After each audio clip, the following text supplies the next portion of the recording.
to honor the hard work and dedication of all of these players and coaches, both on and off the field.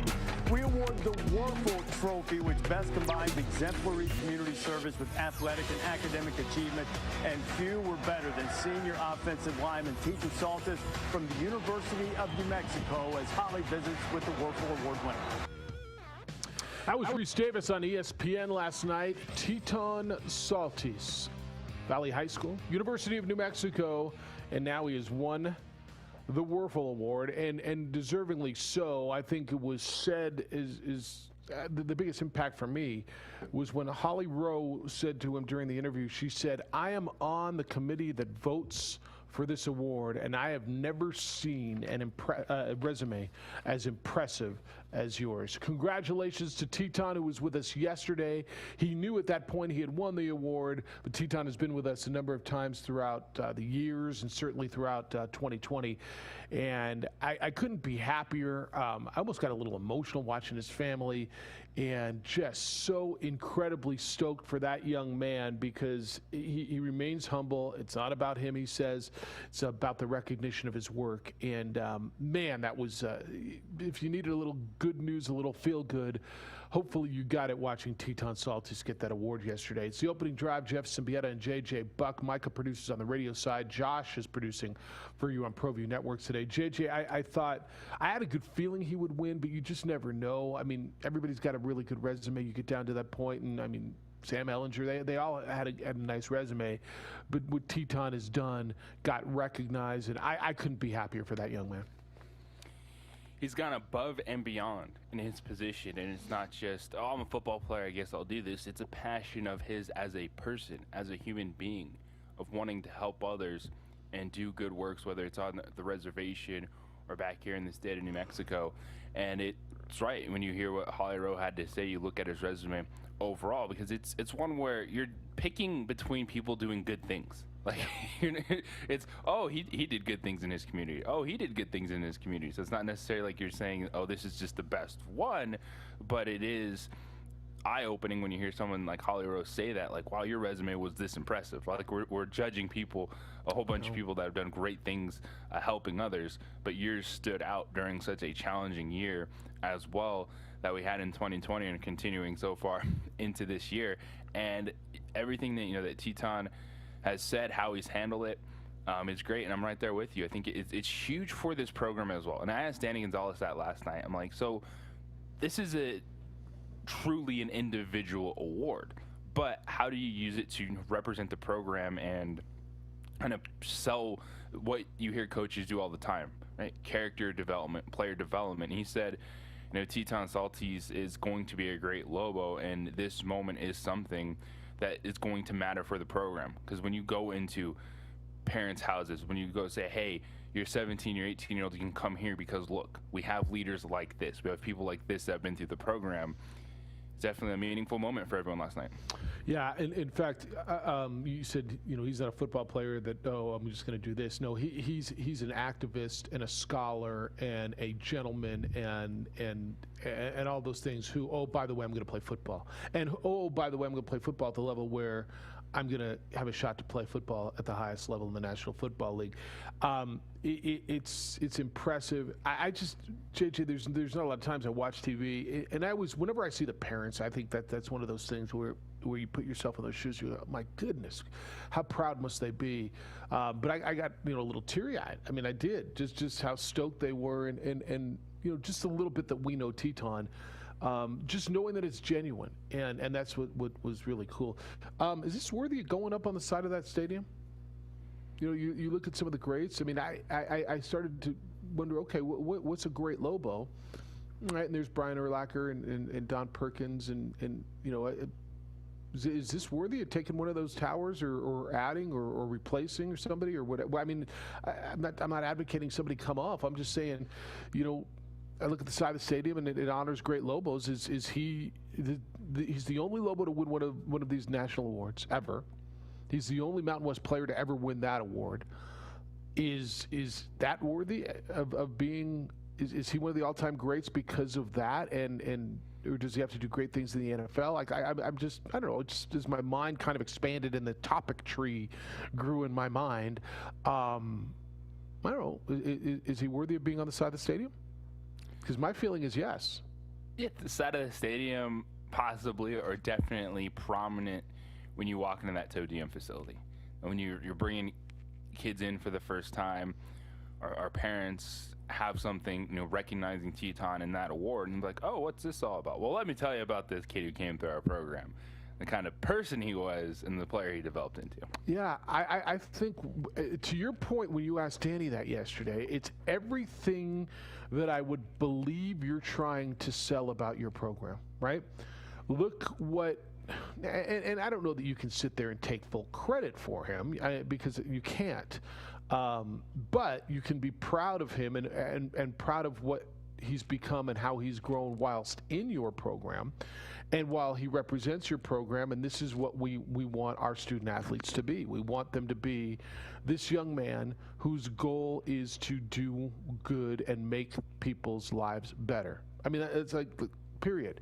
I think one of the things that stood out the most to me, and I asked the question yesterday, I said, I know you don't do this for the recognition, but this has to make you feel good because it's bringing more attention to your work, right? And that's really where he was. I don't believe he does this for the recognition. I think it was cool to win for him yesterday because he got to see how proud his parents were. Like sometimes, right? I don't know about all y'all, but I mean, I grew up, all I ever wanted to do was make my parents proud. Right? When I was growing up, all I ever wanted to do, I hope I'm making my parents proud. And if you can have a moment like that and you can see their reaction and how proud they are, like doesn't that make everything worth it? Yeah, and I'm right there with you when it comes to just seeing the reaction, the impact of it. And he said that he kept it secret. He said he found out a little bit earlier that he won the award. Didn't tell anybody, did not tell his family, so they had that moment last night when it was announced nationally on the award show. Yeah, and I'll tell you what, there's another congratulations here, and I'll congratulate Frank Mercogliano on this. Because a lot of this is making sure that what Teton does gets out. And Frank is the sports information director over at the University of New Mexico. I know that was kind of his responsibility. When you nominate guys for awards, each week, each team puts up a couple of players for Player of the Week awards. And then as these national awards come and they need to be nominated. That's how they get on the radar. Somebody's got to nominate them, and that's the SID's job. And I will give Frank a lot of credit for making sure that Teton's resume and Teton's whole package was put together. So a little bit of congratulations to Frank and everybody at UNM for to Danny. I'll go back. Bob Davies' staff recruited Teton, but to his parents, to everybody involved. This is a big deal. I get it. You may say, big guys, it's just a community service award. Okay. All right. But what Teton Saltis has done, the recognition, and if you've heard him on the show at all, you realize that young man is more than just some kid who just went out and did a few car washes and delivered some groceries to people in need. It's a big deal. And congratulations to him. That's why I said, man, if I'm overreacting, you can tell me. I'll listen to it. When I say, maybe should he be up on the side of that stadium, or what do you do? Because I'm just, and maybe is there a Teton Saltis award within the program every year? Is your community service award in the program every year, the Teton Saltis award? Or I mean, you don't have to be deceased to have an award named after you. Danny Werfel's not, right? The Danny Werfel trophy is Danny Werfel interviewed him. So I think in recognition, something within the program. I don't know how you honor him best, but I think this is, and I'm glad you asked Danny that yesterday, because I think this is a capitalization moment where, man, let's grasp onto something because we got something that we should be proud of, and let's continue to help create young men who are in this mold. It's a good person and a good football player. It's the best of both worlds. It's what you want when you're talking about college athletics. It's what so many of these coaches preach. Now, Danny did say you're still going to have to be good at football, but it's important to be a good person. Yeah. All right. Got a lot of show for you today on a Football Friday. It's game day for the Lobos. Lobos in Utah State in Albuquerque later today. You can listen to it over on News Radio 770 KKOB. We'll talk about that. The vaccine thing, it's interesting that it hit the paper today because I was having a conversation yesterday with somebody about vaccines and UNM. And I even if they got vaccinated, I don't know. Well, I don't know that it would make any difference at all. That would the governor let them back? Could they come play? Lady Lobos have a home series, kind of cute, a home series on the road that we'll tell you about. JJ, I'm sure that's on your calendar. Let you know what happened in the Mountain West last night on the scoreboard. And we got a whole lot of NFL to get ready for. And it's not just the conversation on the field with the 6 games in the Super Wild Card weekend that's coming up this weekend. You got a big name quarterback who's unhappy and I'm going to throw scenarios at you. I'm going to throw trade scenarios at you for a guy who I think you think is a top 5 quarterback in the National Football League. Ton to do. Emails Jeff at 610knml.com, JJ at 610knml.com. I really strongly suggest you follow JJ on the Twitter. It's a terrific follow. _JJ Buck. You can find us on the Facebook, The OD and the AM, and you can watch the show there, courtesy of our friends at ProView Networks, or you can go to ProViewNetworks.com. JJ, when we come back, let's start in the NFL a little bit. We'll get to Lobo basketball, but we got a big weekend of the National Football League coming up on the opening drive on 95.9 FM at AM 610, the Sports Animal.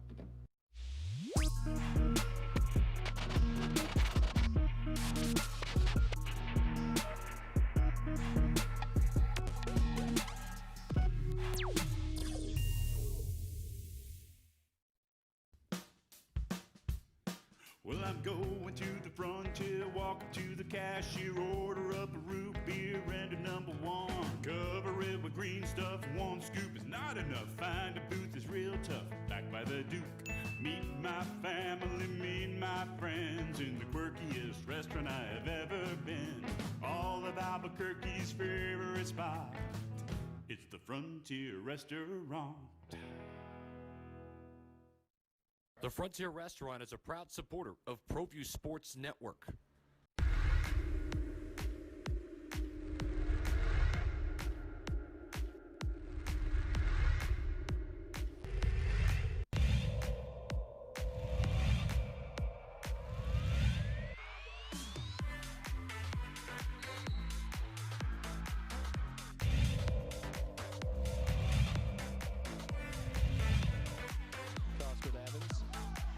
That ball stolen. Jeremy Segura.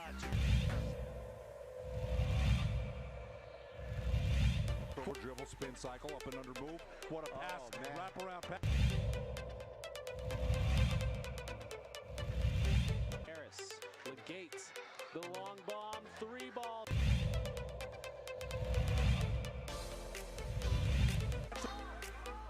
Oh, great steal by Quinteros, lays it up and scores.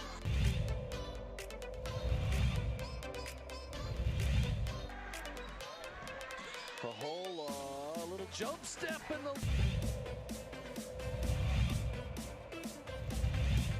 And look out, here comes Agbayosi. Crawford set.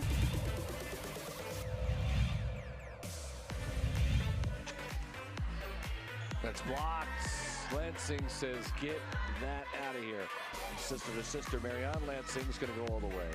Turnaround.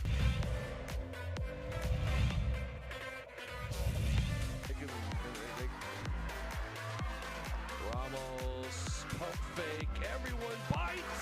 Ramos hits.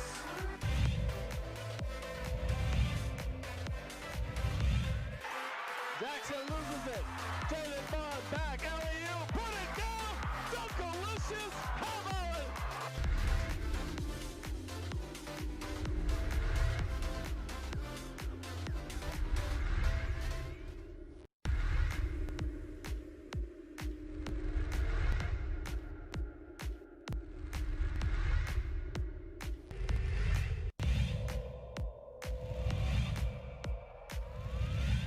Creates space. He gives it off to Rivas for the 3 and he buries it. They'll be coming in soon. Double pick set for Avalos. Goes to the right. Pablo puts it up high window, scores it is foul.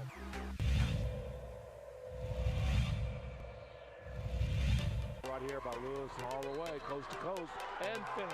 What a... Around the screen, against White, step back, it's blocked! JB with the block!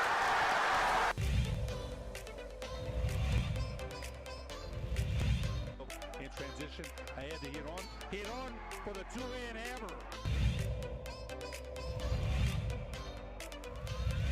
Minutes to go. They've got a shot.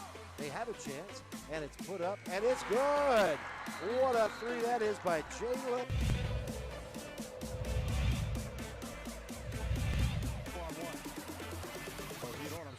Hit on puts it up.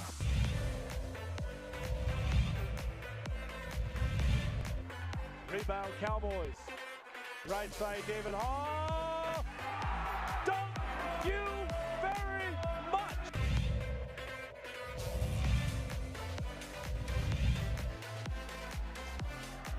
Here come the Cowboys. Domina Lovato lays it up. Missed it. Hey, how about it? Thank you, Lusses. Thank you very much, Raquan Mitchell. Clock at 6. They get it. Barnes Tompkins fires. Yes! Pass up court. This for the win. Blocked by DJ Bustos. Cowboys win. Cowboys win.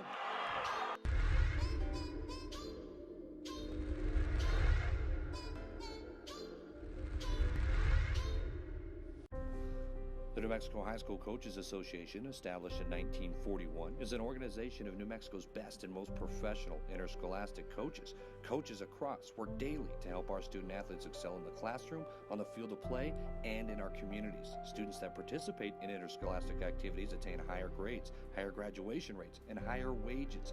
Responsible for the North-South All-Star Games, statewide Coaches Award Program, and providing multiple professional development opportunities for New Mexico's coaches. Be a great coach by coaching beyond the game.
So he's one of the best young quarterbacks in the National Football League. I think we can all agree on that. J.J. Buck was on him early during the draft when everybody else wasn't. He's Deshaun Watson. But according to a number of sources now, he's unhappy with what's going on with the Houston Texans. He's unhappy with the process, with what's going on there. He's ghosting their phone calls, and he is not happy. And that's not a good situation for a team that just hired a new executive and is looking for a new head coach. It's the opening drive, Jeff, JJ, Micah, and Josh. JJ, this can be really completely game-changing in regards to this year's draft. What do you mean, Jeff? I mean, he's under contract and he's going to stay with the Texans. And, well, really? If he's that unhappy, let me ask you this. I don't do this if I'm Jacksonville, okay? Because I think I'm going to go Trevor Lawrence and I'm going to move.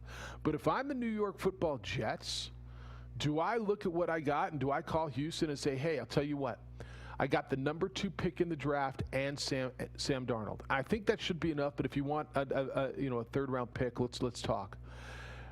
Are you interested in moving your disgruntled quarterback who doesn't want to be there? I've got a quarterback for you, a young guy who can be a franchise guy, and the number 2 pick in the draft for Deshaun Watson. Because I'm telling you, if I'm the Jets, I made that call yesterday. Yes, and for Deshaun Watson, he's 25 years old. I still believe he can be one of the elite guys in this league, a dude that is a franchise changer. And it's the Houston Texans that have made this mistake. They brought him in, and they said, yeah, we'll listen to you. We'll make you a part of the process. Like, don't say that to the quarterback and then not do it. Well, then trade DeAndre Hopkins. Nuke Hopkins, yeah, that's one where an organization is going to make decisions. And if they say, hey, this is what we're doing personnel-wise, this is our job. If you don't like it, I'm sorry, but this is the front office decisions. Instead of doing that, after the DeAndre Hopkins trade, they started saying, okay, Deshaun, we'll listen to you. The owner, Cal McNair, talked to him a couple of times. They almost did it to please him without realizing, well, you start making steps like that, and then you make big-time moves, and you don't involve your franchise quarterback, he's going to be upset. So it should have been one or the other, not just trying to say, yeah, Deshaun will listen to you. What do you have to say? Come on over. Let's have lunch. Cool story. And then go on about your business. Make that decision at a franchise. Say, I'm sorry you're upset, Deshaun, but this is the decisions that we are making as a front office. That's the way it is. Not play both sides, because now you have a quarterback that is really upset. Well, and you got a quarterback, and I don't know if you can solve this. Now, obviously, if you're Houston, the first thing you're trying to do is all right, we're calling. He's ghosting you right now. Let him get over his period, get a hold of his agent, see what's going on. Because I think if you're Houston, this is what it comes down to me. Do you want Trevor Lawrence or do you want Deshaun Watson? I'm listening to the conversation. Okay. Do you want Justin Fields or do you want Deshaun Watson? I want Deshaun Watson. Do you want Wilson, BYU? Is it Max? What's his first name? Zach Wilson. Do you want him? And by the way, people love him. But do you want him or do you want Deshaun Watson right now? Okay, so that's why, look, if I'm the 49ers, I mean, Miami picks third because you know whose pick they have, by the way? Houston's. So Houston's got no draft picks, okay? This is why if you're Houston, you say, do I listen to this? Atlanta, I don't know what they got to give, and I don't think they do. Cincinnati's not going to go quarterback. Philly's got too many quarterbacks. Does Detroit say, what does Detroit have to give and the 7th pick? Where it gets really interesting to me is 8 and 9. If I'm John Elway and I haven't hired a new GM yet, which, by the way, we haven't had a conversation about, and here's the 9th pick, here's Drew Lock, here's one of my young receivers, because you traded Nuke Hopkins, and I don't know if it would be Jerry Jeudy, but if you want to have a conversation about Cortland Sutton, Tim Patrick, I mean, one of those guys, let me package you a quarterback, a receiver, a top pick, and a 3rd-round pick for Deshaun Watson. You making that? I mean, at some point, if it gets to the point where the Texans are going to be forced to make a move, typically they would not get anything close to value on it, right? But because where we are, there could be a damn bidding war for that. Because of who that young man is and what he could become, I could see the Niners at 12. Here's Jim Garoppolo, pick your receiver. Here's somebody on defense, and I'll give you one of my running backs. And I want Deshaun Watson, right? All of a sudden, I'm looking at the top, New England at 15, from 15 up. What do I have to give? And I think the teams that would have the best shot, like the Jets, the Jets package, if you're forced to move him, you're Houston, whoever's running it in Houston, and this thing just goes south. And you got to go in and talk to J.J. Watt and say, well, here's what we're going to do, and I know you're upset. I mean, here's how we're going to get better. We're going to get a first, the number 2 overall pick, and we're going to get a 3rd-round pick, and we're going to get a 5th-round pick, and we're going to get a franchise quarterback and something else for Deshaun Watson. How do you not take it? You do take it. Or even in that situation, you say, you know what, 2 sounds good, as does your first-round pick next year, and a couple second-round picks. Like, this is the type of return you can get for a quarterback like Deshaun Watson. Yes, he's under contract, so when you look at the Atlanta Falcons, Detroit Lions, they're going to have to move their quarterback first. Like, there's no way that you're going to have both those guys on the roster. So that's multiple moves until you get in a situation like that. But I'm right there with you. If I'm making those calls, if I'm sitting with an 8th, 9th pick, I'm saying, hey, I'll give you my 1st and 3rd this year and 2nd round next year. Nope. Okay, 1st round next year. Like, this is the type of player Deshaun Watson is, and a lot of those teams that you're talking about, when you start moving a little bit down, they're one step closer. So you're not necessarily saying, well, we just gave up 2 first-round picks, so we're not going to be good. You feel, oh, this could be the guy that now takes our team to that level where we don't have to worry about some of those other things. Well, if you're Denver and you say, I'm giving you my 1st and 3rd Andrew Luck and a receiver. Yeah. Because that way you're not leaving them naked. Right now they've got a quarterback that they can work with. Now, if I'm them, I'm listening, I want Sam Darnold instead of Drew Lock. If I'm them, I don't know if I want Jim Garoppolo instead of Drew Lock. I really don't know. But if somebody wants to give up on their quarterback, like I don't think Jacksonville gets in this. Okay, I think Jacksonville, with whoever's going to be their coach, and I don't know. You tell me. You want Trevor Lawrence or do you want Deshaun Watson? I want Deshaun Watson, known commodity, but that decision is also I'll have a number 1 pick plus 5 years versus taking on Deshaun Watson and his $39 million a year contract. And that is why I wouldn't be dead set on having to get a quarterback back. Like, I'd rather, if I'm trading Deshaun Watson and starting over, I don't want Sam Darnold, who I'm going to have to pay in a year. Like, I'd rather get like 2 first-round picks, and then if I take... So you want Drew Lock, who you don't have to pay for 2 years? I'd rather have that 2nd pick, and if I take Justin Fields, fine, than knowing I'm bringing in Sam Darnold and I have to pay him a bunch of money next year. All right. See, I look at that team, and I think they need everything. Like, honestly, what is the strength of the Houston Texans? Where do you think the Houston Texans are good? And so this is that whole, quarterback first. You can't win without a quarterback, and I agree with that. But I think right now, and you would have to believe enough in Justin Fields to say, all right, he's my guy going forward, right? This is where I would consider stocking up on picks because they have none. Like, they've traded away all their damn picks. I look at their 1st and 2nd round pick, which would be 3rd in the 1st round and 4th in the 2nd round, and Miami has both of them. Miami fleeced them on that deal for Laramie Tunsil. And it was one where they swung for the fences, and they had it. Do you remember that lead they had over Kansas City in Kansas City in the first half? That was last year. And then it collapsed on them. That was last year. It was. They swung and missed coming in this season. Then everything fell apart, and you ultimately saw the demise of Bill O'Brien in that situation, and now they're here. Is that they went all in with Deshaun Watson. They were a half away from advancing, and then it collapsed on them. 1st round of the wild card last year was Deshaun Watson and the Texans against Josh Allen and the Bills. And we're talking about this trajectory and how everything was all about Deshaun Watson, right? And look who's pointed straight up now. And I'm not telling you the Texans are bad because of Deshaun Watson. I think they're bad in spite of how good he is. But if you tell me you think they're going to just go and get better by getting a quarterback, I disagree with you. I think they need so much that I would take a quarterback who I think I can develop and build around. But okay, if you want to go your way, that's fine. But if you've got a disgruntled quarterback who's going to be out of here in a year anyway, and you are who you are, I mean, I'm up and down the board. I'm Washington at 19 making that call.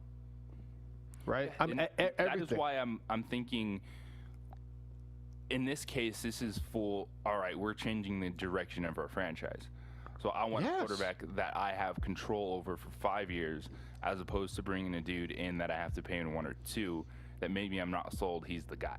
So if it is the New York Jets calling, I'm saying you can keep Sam Darnold, but I want a bunch of your picks. So what are you going to do at quarterback next year? You're going to draft Justin Fields? I mean, you got to believe in him. Or Mac Wilson? You draft one of the guys that you have high on your board.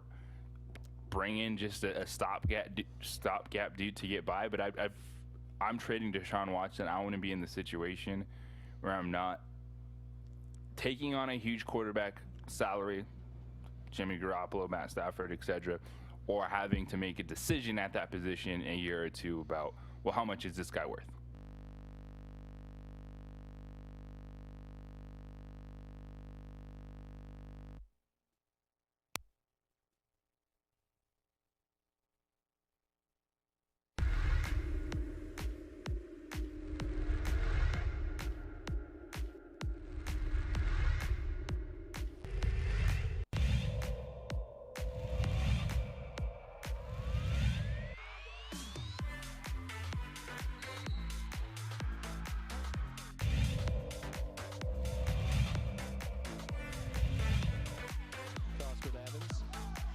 That ball stolen. Jeremy Segura.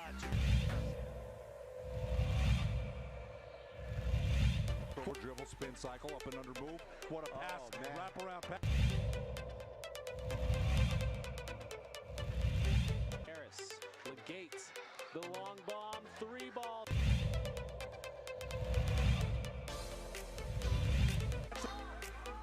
Oh, great steal by Quinteros, lays it up and scores.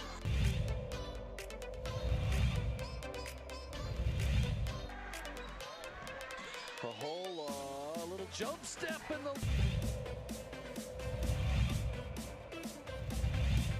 And look out, here comes Agbayosi. Crawford set.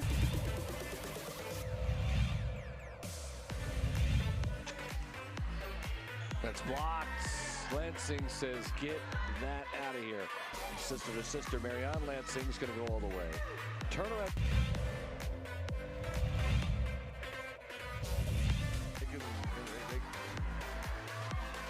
Ramos, pump fake, everyone bites.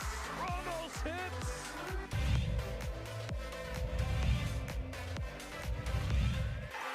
Jackson loses it. David Bond back, alley-oop, put it down. Dunkalicious, how about it?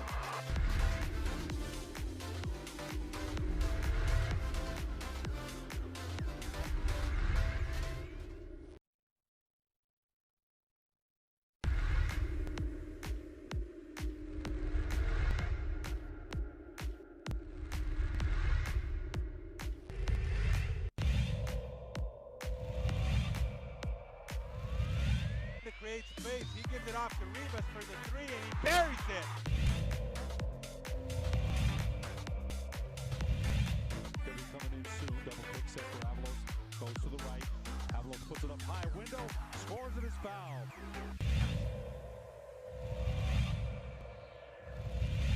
Right here by Lewis all the way, coast to coast, and finish. What a... Around the screen. Against White. Step back. It's blocked. JB with the block.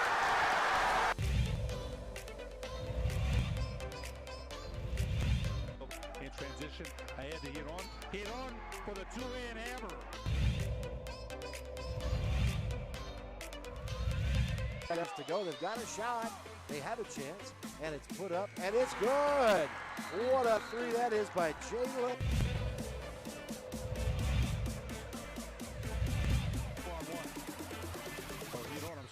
You know, puts it up.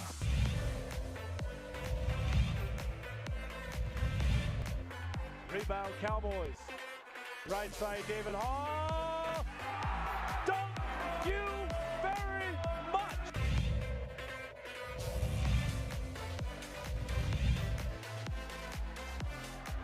Here come the Cowboys. Domina Lovato lays it up. Missed it. Hey, how about it? Thank you, Lusses. Thank you very much, Raquan Mitchell. Clock at 6. They get it.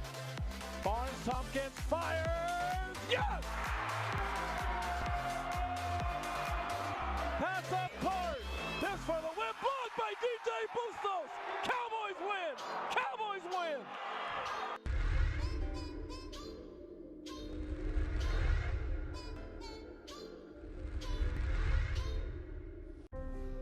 The New Mexico High School Coaches Association, established in 1941, is an organization of New Mexico's best and most professional interscholastic coaches. Coaches across work daily to help our student athletes excel in the classroom, on the field of play, and in our communities. Students that participate in interscholastic activities attain higher grades, higher graduation rates, and higher wages.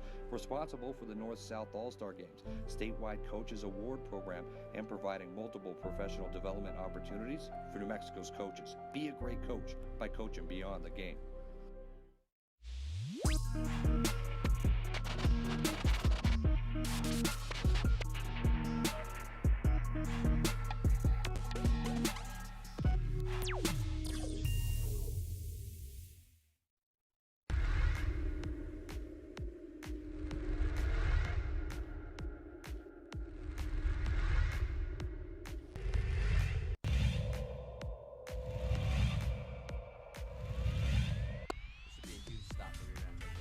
Dorian over. Did he get in? Yeah, they got in. He got in. Touchdown, Dorian Lewis.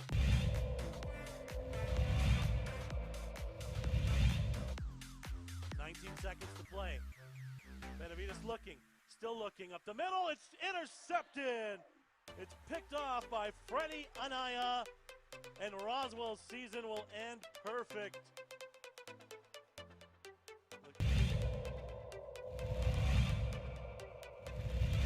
Second quarter, 2nd and 4 for Socorro at the whole 44-yard line. McDaniel trying, good block by Hicks. First down and more, 30, 25, 20. McDaniel might be gone. Touchdown. Wow. Touchdown for Michael McDaniel. It's 40 seconds this year. It's not like 25 like it used to be. He laterals it back. What a play by Hightower. Pitch.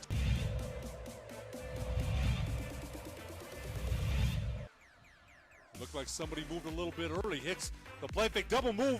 He's got his receiver wide open. Caught. One man to beat. Touchdown. Touchdown to number 17, Nathaniel.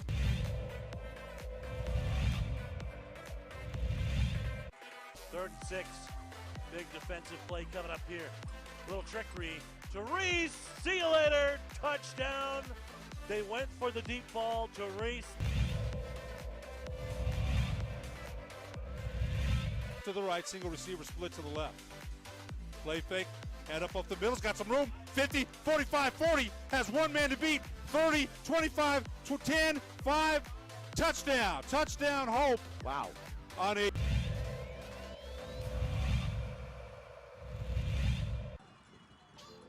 Option again, he'll keep it. Now he'll pitch it. Comes out to the 30, 25, 20, up the sideline. Still inbounds into the end zone. Let's see. Touchdown. Touchdown. Portel. The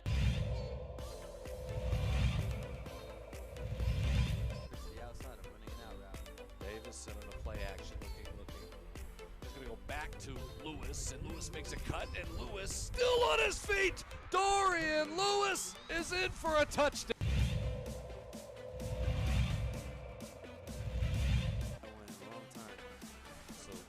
Back to toss, and he's got all day. It's one miss, and he's rolling. He's got a guy. Can he get it there? Davison to Luke Weissong. Hey, we told you he touchdown. could spin that football, and that was a throw right there. I know he's got the win at his back, but That Jared Goff's going to be your quarterback, don't you? Yes, I think Jared Goff does start that game, but how effective is he going to be? I think that's a real question. Is there's already been Goffle moments, and there's not a lot of confidence in him as a quarterback, and now he has a broken right thumb. Do they have a better chance of just going crazy, hoping John Walford can run around and they do something good defensively, or is Jared Goff going to be that effective on script, in rhythm passer in Sean McVay's offense? Yeah, I don't know. Look, Seattle's offense has struggled of late, and I understand that.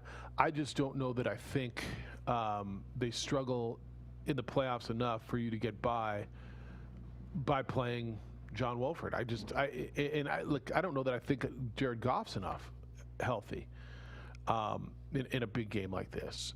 But I think you've got to go with Jared Goff to see what he can do. And Sean McVay is watching him in practice. I mean, you know, a broken thumb is brutal, especially because what do? You have to throw football. You have to hold on to the football while you're getting hit. And I mean, I don't have to tell you that they're holding on to something. You need a thumb. That's what makes humans humans, right? That's why dogs don't hold money, because they don't have thumbs, right?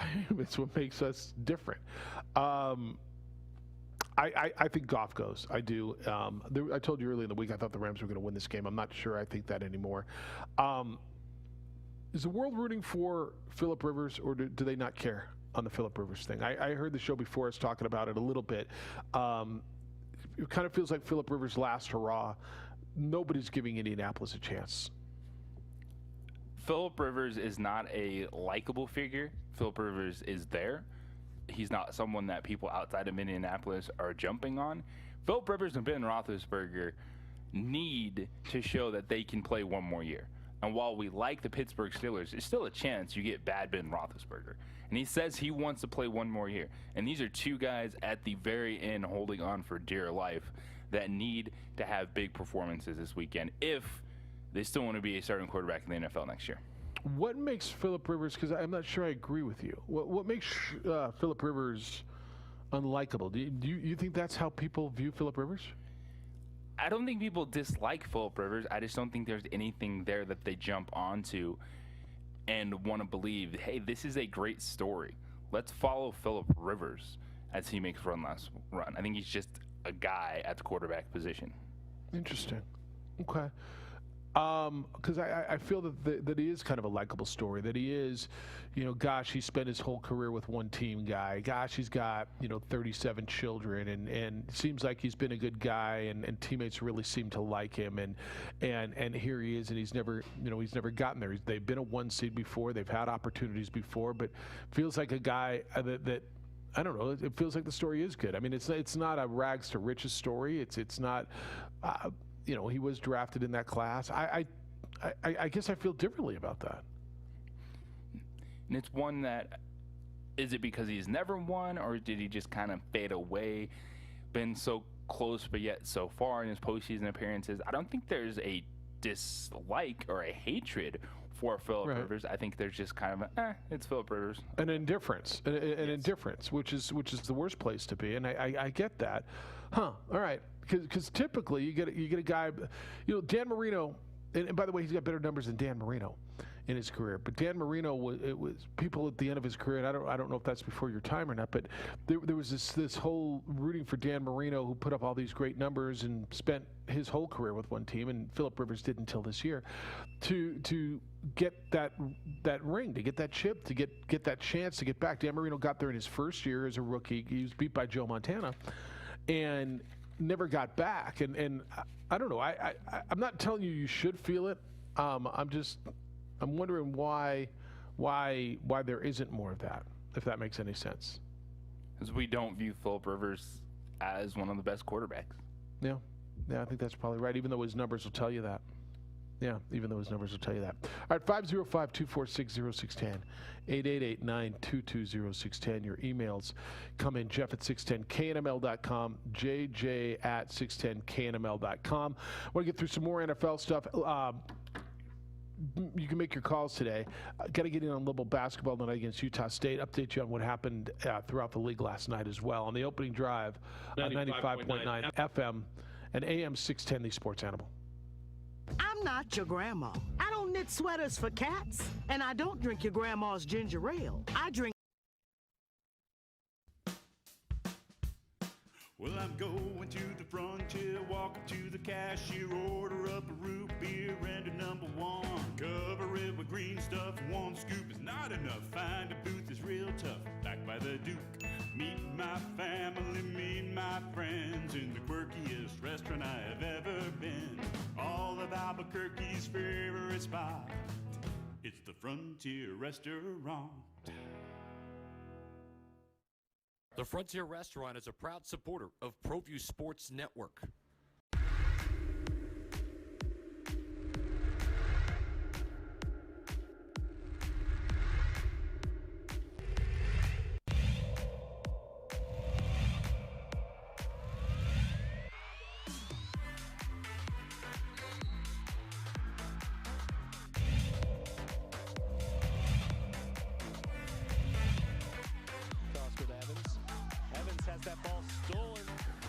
Segura. Over dribble, spin cycle, up and under move. What a pass, wrap around pass. Harris, Legate, the long bomb, 3-ball.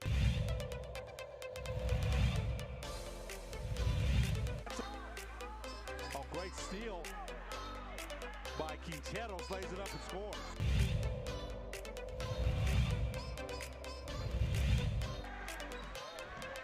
A whole little jump step in the...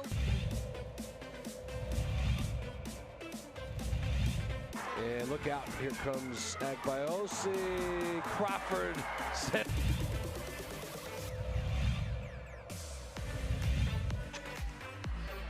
That's blocked. Lansing says, get that out of here. Sister to sister, Marianne Lansing's going to go all the way. Turnaround.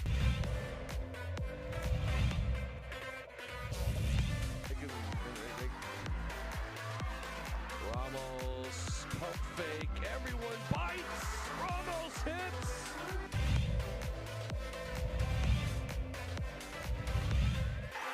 Jackson loses it. Taylor Bond back. LAU. Put it down. Dunkalicious. How about it?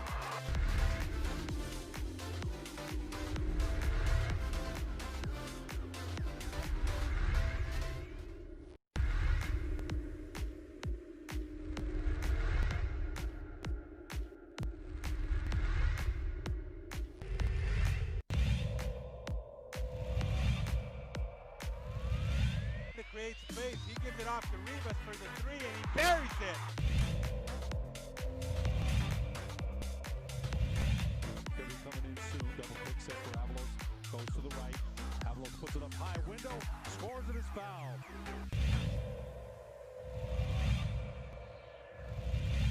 Right here by Lewis all the way, coast to coast, and finish. What a... Around the screen. Against White. Step back. It's blocked. JB with the block.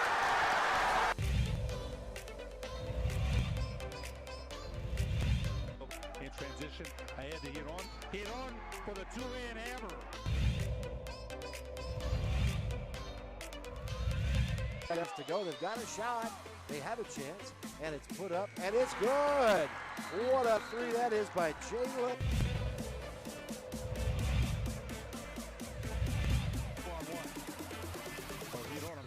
Hito puts it up.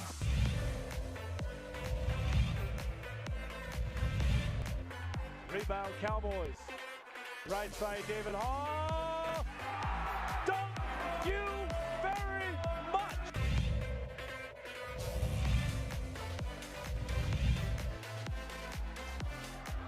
Here come the Cowboys. Domino Lovato lays it up. Missed it. Hey, how about it? Thank you, Lusses.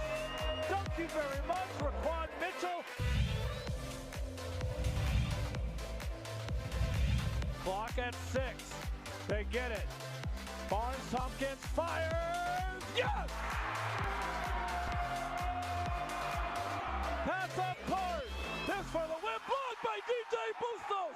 Cowboys win. Cowboys win.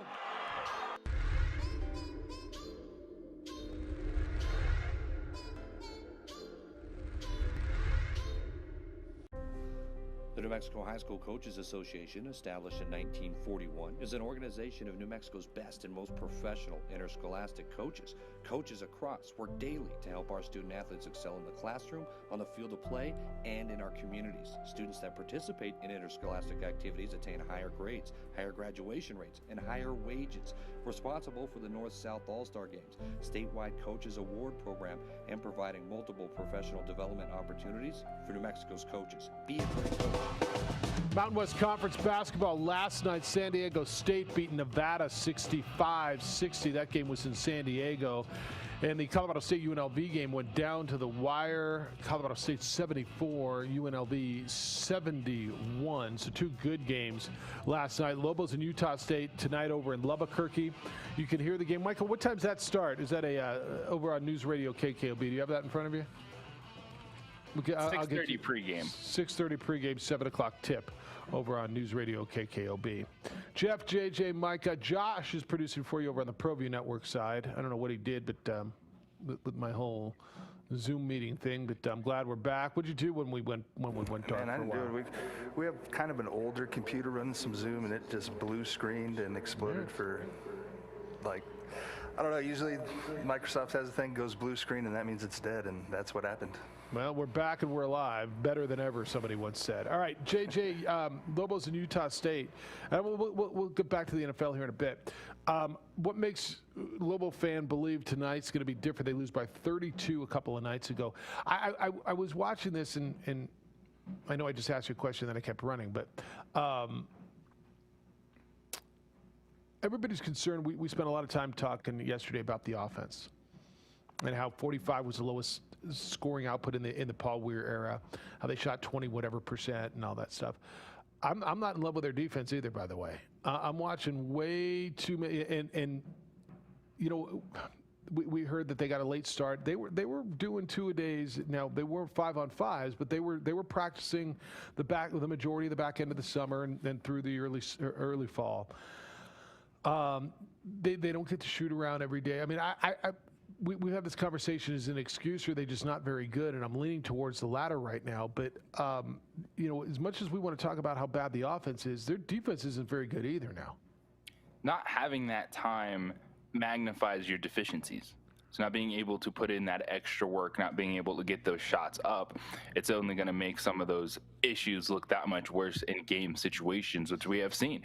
And with the Lobo basketball team right now, I think everyone has a valid point. I was thinking back to Marty's call yesterday. He's like, shoot more. And I'm like, okay, yeah, just get more shots up at this point in time.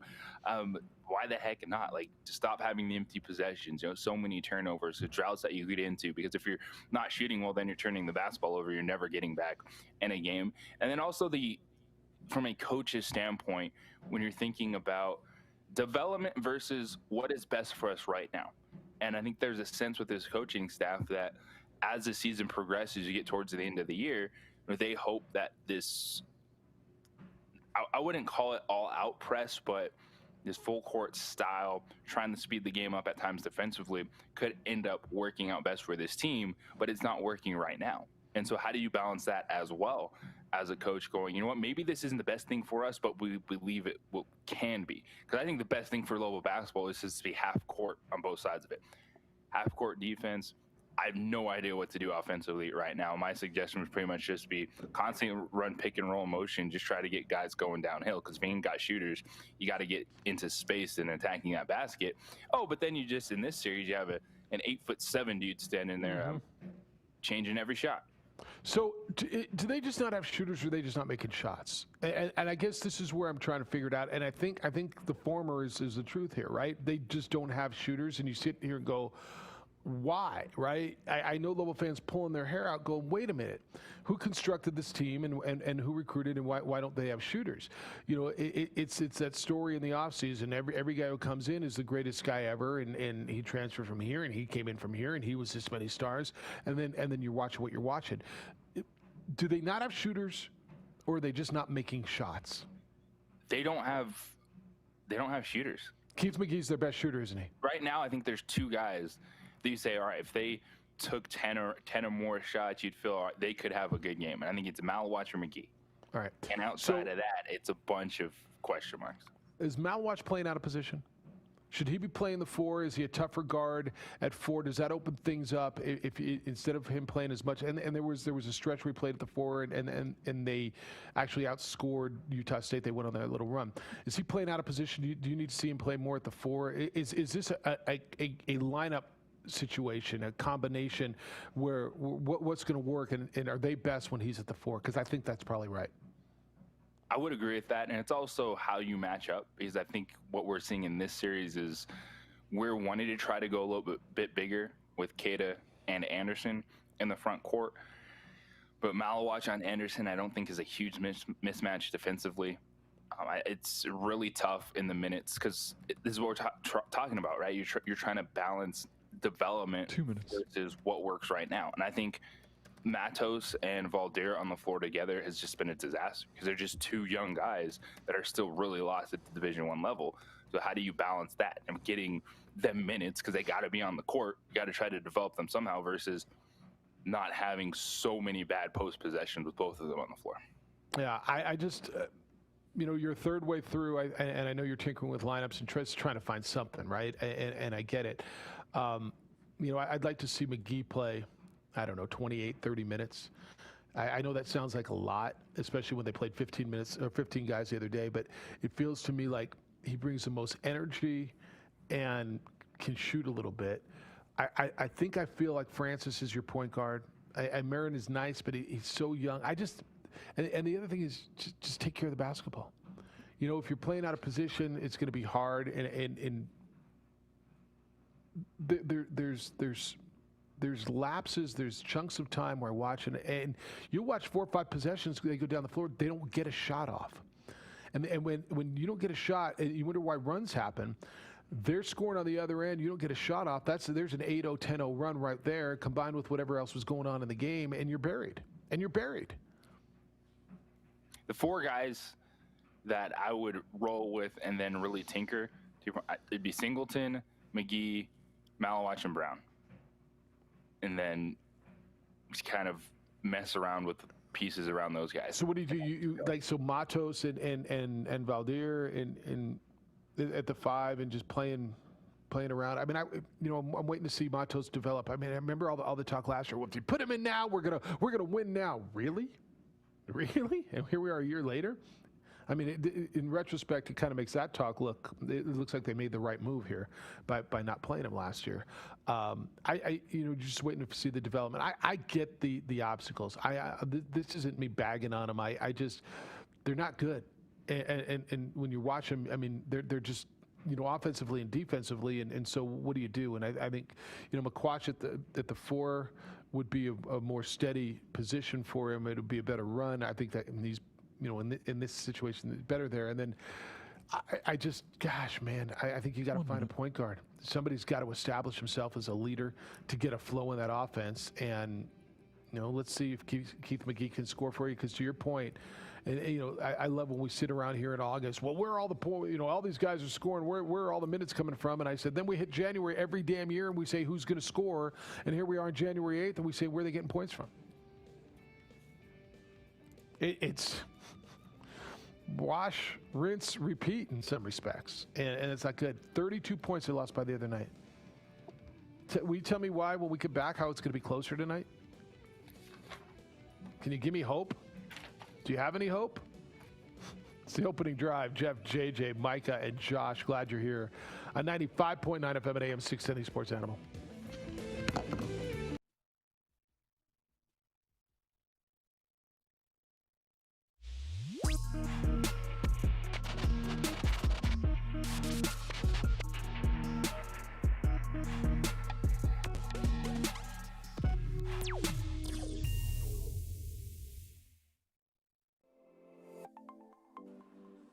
Get into the game with Garden Swartz Team Sales. They have everything you need, from screen printing, embroidery, and digital printing services, high school letterman jackets, and all high school and club uniforms and individual and team apparel with the most reliable brands like Speedline, Rawlings, and Wilson. And don't forget to check out the latest F7 Shut helmet. It's all at Garden Swartz Team Sales. Give them a call, 505-884-1234. Garden Swartz Team Sales.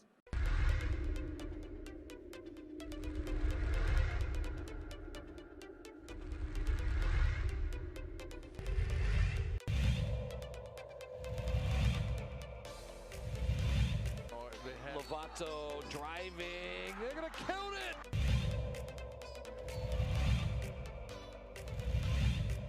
There goes. Ooh, a little spin and a finish. Here's Natalia Chavez. Good spin. Takes it.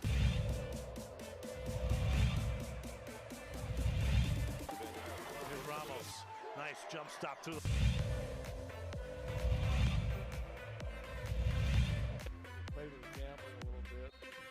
There's a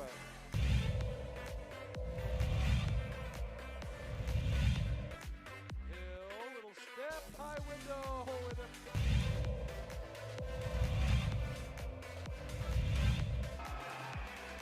got the second. To the middle. Here we go. 3.9. It's Cooper's going to run with it. Cooper's going to swing it out to Lowry. Lowry. Portillo couldn't get it off, and Clovis. It's waved off. He did not get it off in time. Portillo.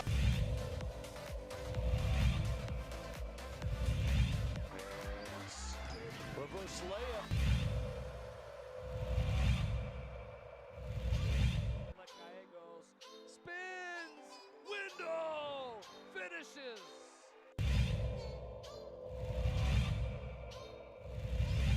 There's a run coming from lazy pass. Here comes Crawford. It might be showtime.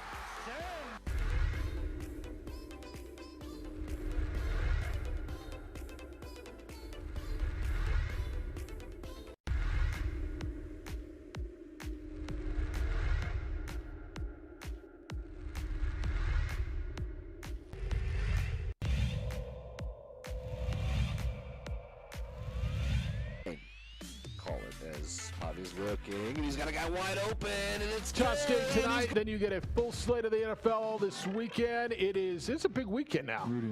You got hoops, scoops, and alley-oops. Throw in a little other stuff, and life's grooving. What's up, y'all? The morning after Teton Saltis wins the Werfel Award, which I think is a big, big deal for UNM.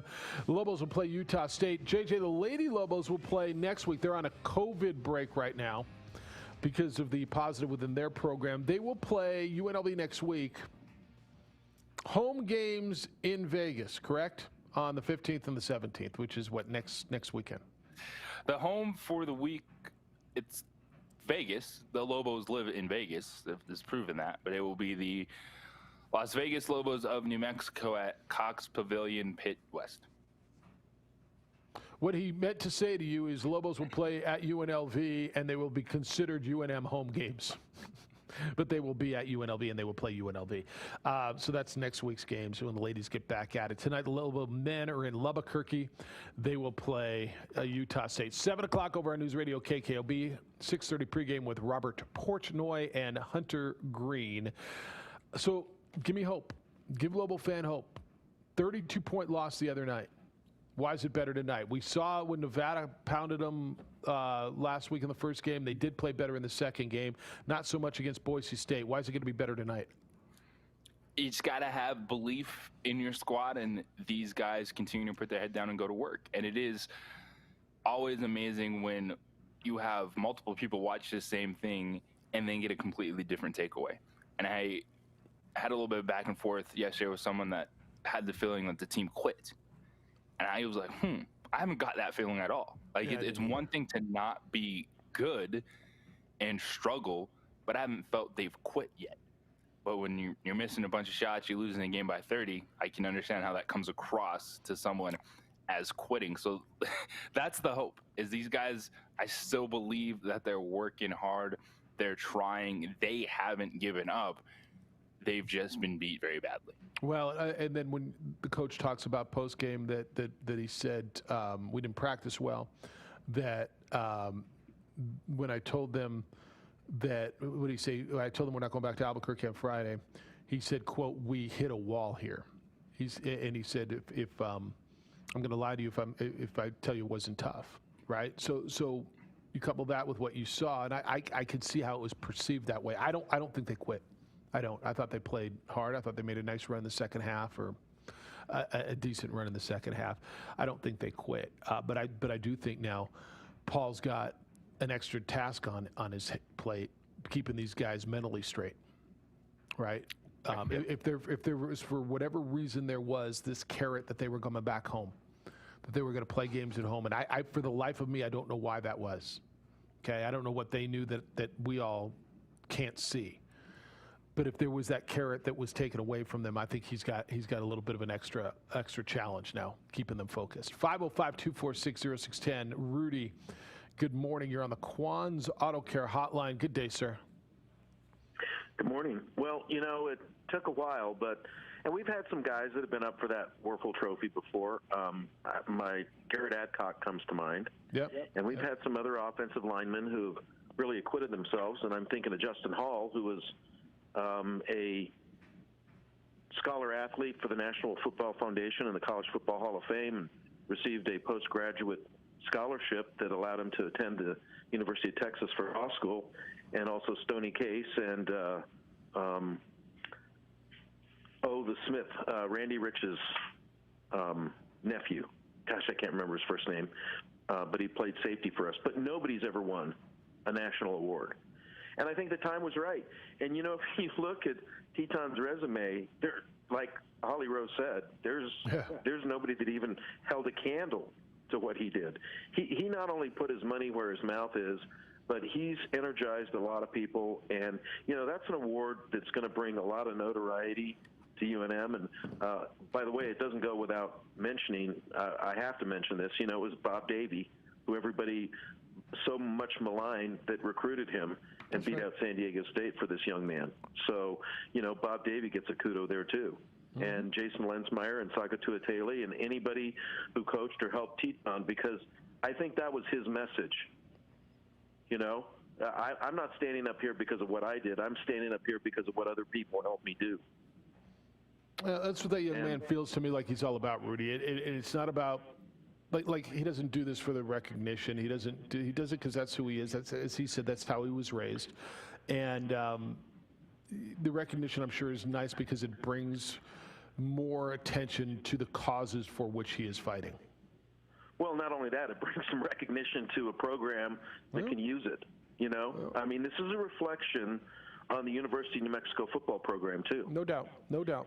And for him to stand up there on a national stage, I don't know how many million people were watching, but that for a lot of people might be the first time they ever heard of the University of New Mexico and football in the same sentence. So that's good too. And I know Teton will use this not only for the good of the community, but the good of Lobo football. He really cares about this program.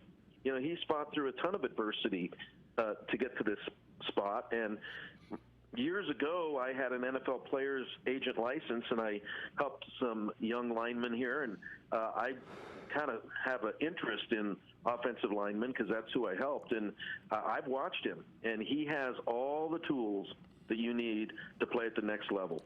Hey, let me ask you this. They might even think about switching him to left tackle. He hasn't played enough football to really know all that, but when he gets his footwork down, the guy has long arms, he has good feet, he has good leverage, he's strong as an ox, and that's the kind of thing that you look for to protect your left side. But he did really well on the right side as a tackle. He crushed some people that Fresno State game. It was just unbelievable how well he was playing that game.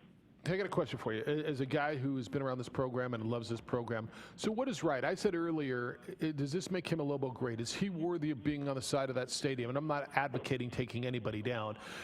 Do you recognize him, as JJ said, as you first come into the Toad Diem, and should there be a plaque for him? Do you name an award after him? The Community Service Award every year for Lobo football is the Teton Saltis Award. You don't have to be dead to have an award named after you. Danny Werfel's not dead. I mean, what do you think is the right way, or am I totally overreacting and it's just a damn award?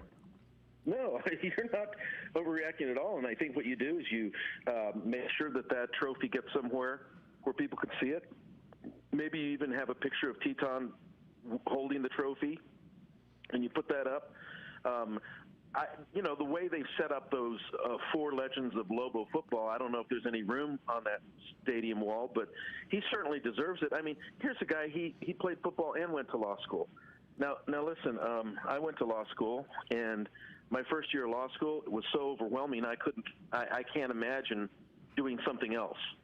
But he followed in Garrett Adcock's shoes too. Yeah. I mean, that was a mentor to Teton. And I think that's a really important thing that we forget is, there's been a lot of people who have been moving towards that. I mean, for goodness sakes, Garrett was a student regent for the University of New Mexico. No, that's right. Who's on the board of regents. So there's been some people that have showed Teton, but Teton took it to the next level. And I think that's why he deserves, whether you put it on your pillars of the program, in the, what would that be, the north end zone where you have players that are featured, wherever, but he deserves a place.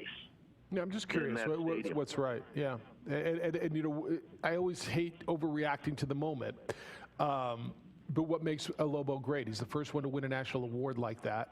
Is that Who's up there? It's Brian. It's Toby Roybal. It's Don no, Perkins. It's Brian. It's Bobby Santiago. I mean Bobby Santiago. That's what I meant.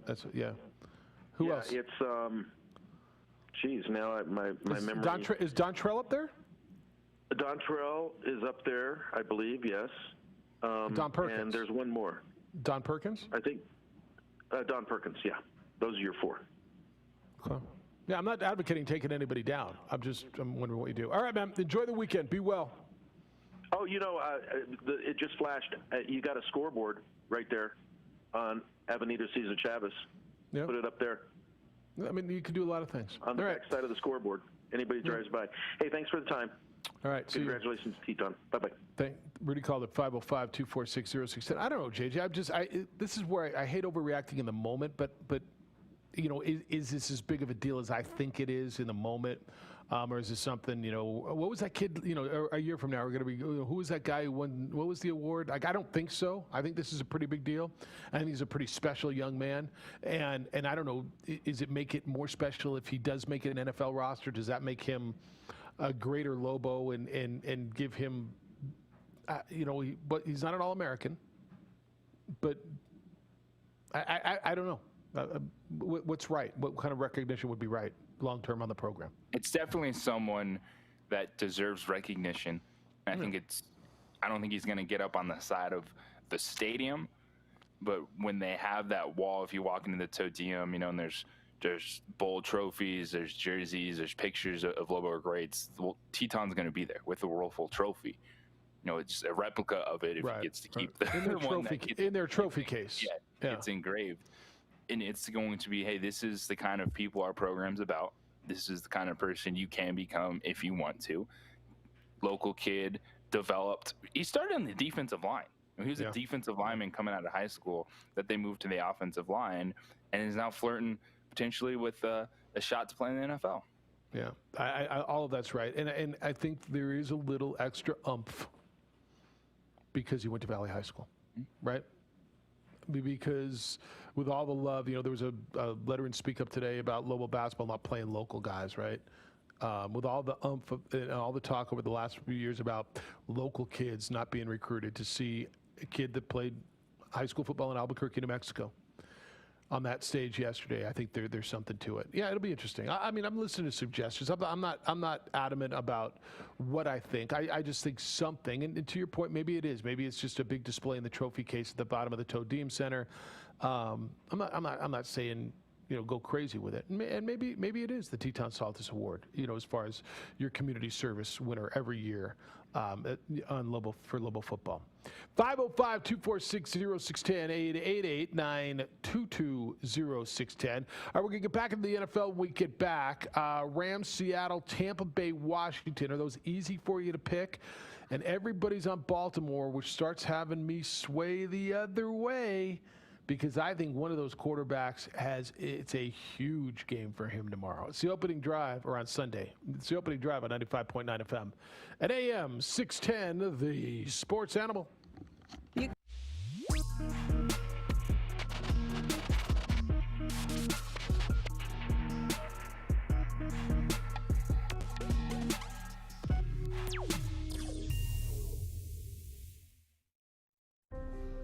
The New Mexico High School Coaches Association, established in 1941, is an organization of New Mexico's best and most professional interscholastic coaches.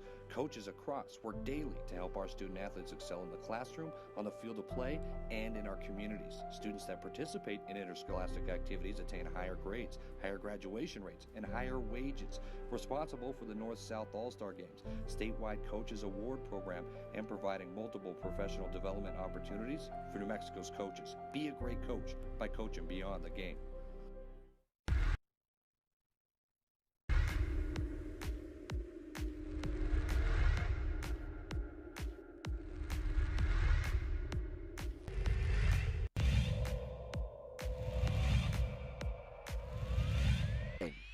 Call it as Javi's looking, and he's got a guy wide open, and it's Gay, and he's going to walk into the end zone.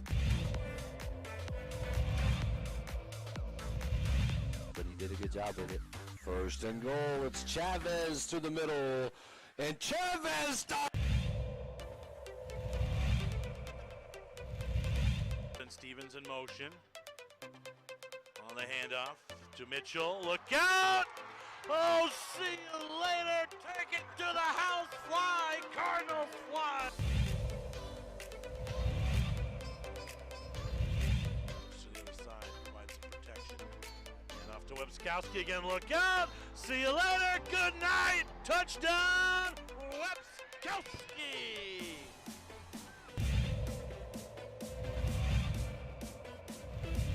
An 8. 2 receivers at the top. Harris has all day. He's going to fire to the end zone. Open man. Touchdown. Wildcats. Not a defender inside. A little bit. Webskowski on the sideline. Hasta mañana. He's off to the races. Touchdown, Clovis. Albuquerque this afternoon. 34-24. Rancho late in the third. How about this run? Nice play. Dickerman. He's still on his feet. Touchdown, Wolverine.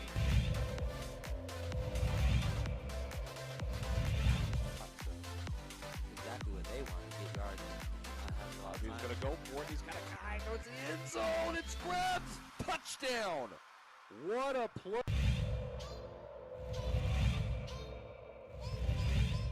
And long here for the Storm. Handoff to, we're going to fake the handoff, excuse me.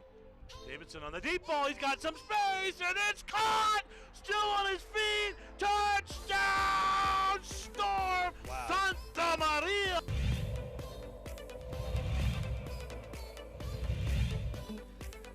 And so they'll send one deep and returnable at the 2. Usually Volcano do either a reverse or a fake reverse, and here it is a reverse.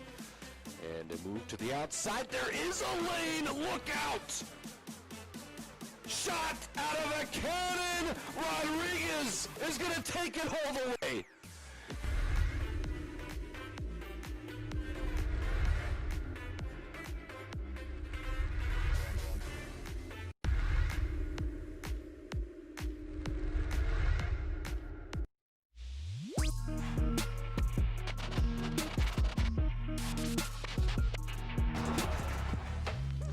Well, Teton, congratulations. I am one of the voting members on the Werfel Committee, and I have to say, in all of my years voting, I have never seen a resume like yours. Just the most beautiful heart for community service, but you're also going through law school right now while you've relocated from Albuquerque to New Mexico or to Las Vegas to play this season. How are you managing all of this? Relocation, law school, and all you do off the field. That was Holly Rowe yesterday on ESPN. Thank you for voting for me first. Oh, go ahead. Were you going to run Teton's response? Go ahead, please do. You know, it's been a fun journey, and it's been a lot of work. It's been crazy. We've been in Las Vegas for football, and we've been all over the country, you know, doing stuff for this. So trying to manage law school in this has been difficult, but not impossible. I've been able to do it well so far. Yeah, he sure has. He sure has. My favorite part, JJ, what he said was, well, thanks for voting for me. All right.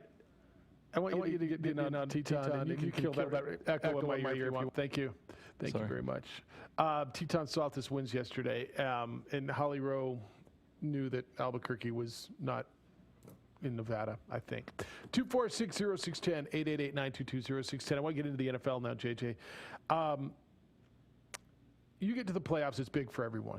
It's hard for me to sit here and say that it's bigger for Phillip Rivers than it is for Josh Allen, because it's going to be Phillip Rivers' last run, and it's a big one for Josh Allen. It's a big one for Tommy, because how many are left? It's a big one for Alex Smith, because who knows how many he's got left. It's like you get in the playoffs, it's big for everybody. But JJ, I think for Lamar Jackson, this is a really, really big postseason. This is a young man who won the MVP. They were the #1 seed, if I'm not mistaken, last year, right? And they went out in the first round to Tennessee at home, a Tennessee team that was a 6th seed that came in and jumped them. I think for a guy who had an up and down regular season, and everybody's on Baltimore. Everybody's on Baltimore. The game's in Nashville. Because Baltimore's playing well, And I understand why. Their defense is playing better, and Tennessee's defense has really struggled. But Lamar has had a really up and down season, and I think for him to validate, to justify where people have put him in the quarterback hierarchy, he's got to win a few playoff games. He's got to do something in the postseason. It can't just be look at what I've done, look at my highlight reel, look what I've done in the regular season. I think they've got to win some playoff games. Yes, because people will not give you a chance moving forward. I think Lamar Jackson has been amazing with what Baltimore has asked him to do and how to run this offense. But you got to be a quarterback that can win differently in the postseason when other challenges are presented. I don't think Tennessee's going to slow them down, so they should still be able to run their offense, but you got to make plays downfield.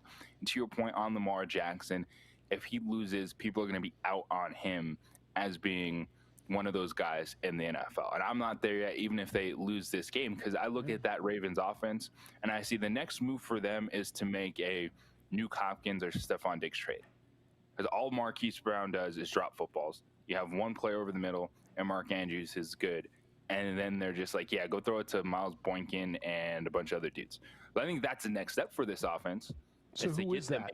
Player that opens things up downfield, unlike we've seen before, because their identity is still going to be running the football. Lamar Jackson making plays, because when he finds his rhythm, he's a good passer.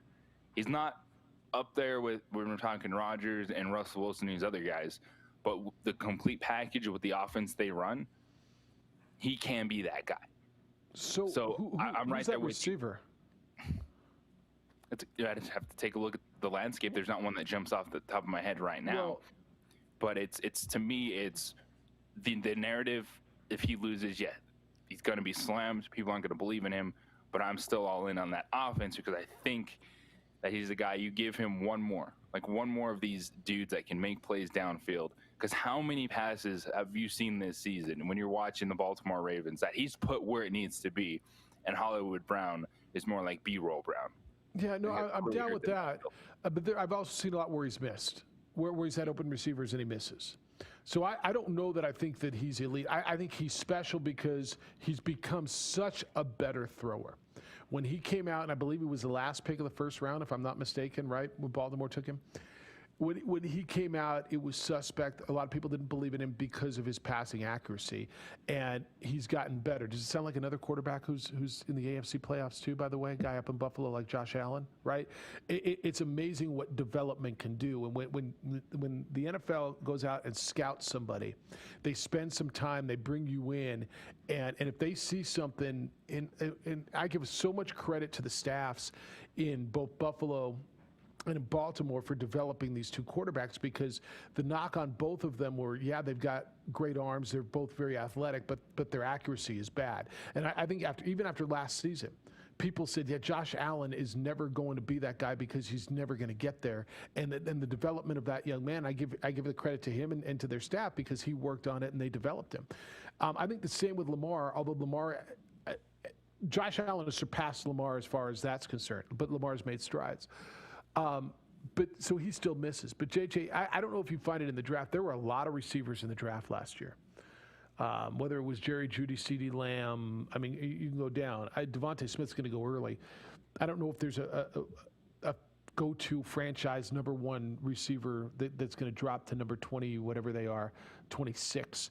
But I agree with you on that. I think their defense is still good, that they're good enough to win.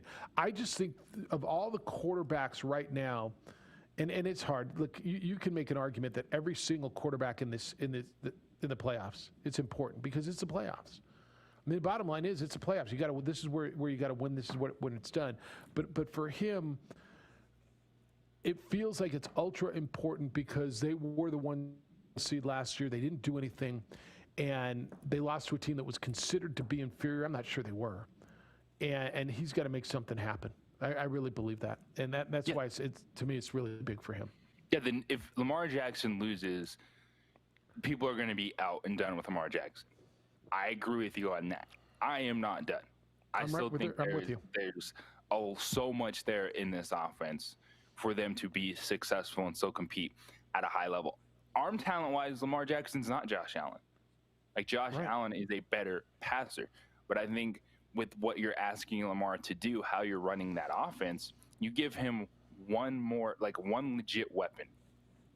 And if he can hone his skills to where he's a 64% passer this season, you give him a guy like a Stephon Diggs. Look at what Stephon Diggs has done for Buffalo. He's the leading receiver in the NFL this season. Yes, Josh Allen got better, but he also has a guy that he knows is going to get open, that he's going to be where he needs to be on his routes. And every quarterback needs that one dude that says, oh, this isn't working. Where is he at? He's over here. Let me get him the football. And I think that's the one missing ingredient for the passing game for Baltimore. No doubt. It's not coincidental that Josh Allen got better when Stephon Diggs got there. Like Josh Allen was going to get better, but he got better to this MVP conversation level because he had Stephon Diggs. And that's what those elite receivers, the Nuke Hopkins, Stephon Diggs, they do for you. I agree with you 100%. I don't know if Michael Thomas thing is going to be interesting to see what happens in New Orleans. There's been some friction in New Orleans. He was hurt all year, and it does feel like Drew Brees is gone. And so would Michael Thomas be available? Like when you're talking about these established, really good go-to guys, Michael Thomas has been off the radar because he's been hurt so much this year. But don't you still think Michael Thomas is an elite guy in that league? Yes, and this is where the difference in wide receivers, like when you are an established team, this is when you can go in on a wide receiver. Right? Yeah. When you can say, oh, you can't pay a wide receiver that much money. Well, when you're established and you're looking for that piece, that luxury skill position player, this is that moment. This Allen Robinson is a unrestricted free agent upcoming. It'll be really interesting to see if Chicago buys into him or if he looks around and goes, where can I go be an impact? Like, it's a player like that. You add it to the offense, it could go next level. So that is why I agree with you on the narrative. If Lamar in Baltimore loses, he's going to wear that. People are going to be out on him. But I still believe there's something that special this team can do. All right. You mentioned Chicago, and they were next on my list. If Mitchell Trubisky beats New Orleans, and I didn't say if the Bears beat New Orleans. I said Mitchell Trubisky beats New Orleans. What that means to me is they win 28-24. Mitchell Trubisky throws for 2 touchdowns and 287 yards, and he's a key reason they win. Is one win enough to screw that whole thing up? And no, honestly, right? And because 4 weeks ago they were done, they were moving on. Now they bring him back. He played well. They make the playoffs.